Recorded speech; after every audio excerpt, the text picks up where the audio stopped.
హరే కృష్ణ. ఒక అడవిలో ఒక జిరాఫీ ఉంది. ఆ జిరాఫీ ఒక చిన్న బేబీ జిరాఫీని జన్మనిచ్చింది. ఆ జన్మించిన బేబీ జిరాఫీ ఎప్పుడైతే తన తల్లి గర్భం నుండి కింద పడిందో అది కళ్ళు తెరవటం లేదు. అప్పుడు వెంటనే తల్లి జిరాఫీ ఆ చిన్న జిరాఫీని కాలితో తండింది.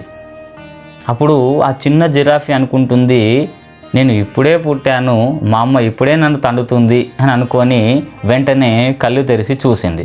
చూస్తే తన తల్లి ఉంది. చూసిన వెంటనే మళ్ళీ ఆ తల్లి జిరాఫీ మళ్ళీ ఆ చిన్న జిరాఫీని తండింది. అరే ఇంకా ఎందుకు మా అమ్మ నన్ను తండుతుంది అని చెప్పేసి ఆలోచించి, ఓహో నేను లేచి నిలబడాలి అని నిలబడింది. నిలబడ్డ వెంటనే మళ్ళీ తల్లి జిరాఫీ ఆ చిన్న జిరాఫీని తండడం ప్రారంభం చేసింది. అరే లేచి నిలబడ్డాను కదా, ఇంకా ఎందుకు ఈ విధంగా ప్రవర్తిస్తుంది అని చిన్న జిరాఫీ అనుకుంటూనే ఆ తల్లి జిరాఫీతో పాటు తను కూడా నడవడం ప్రారంభం చేసింది. అట్లా నడుస్తూ ఉన్నప్పుడు కూడా తల్లి జిరాఫీ మళ్ళీ తన చిన్న జిరాఫీని తన్నడం జరిగింది.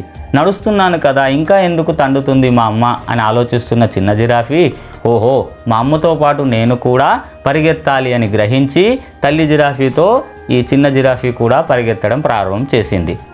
ఎందుకు ఇలా చేసింది అని అంటే, అప్పుడే పుట్టినటువంటి చిన్న జిరాఫీ అని అంటే సింహానికైనా పులికైనా చాలా ఇష్టం, తినాలని చూసేవి.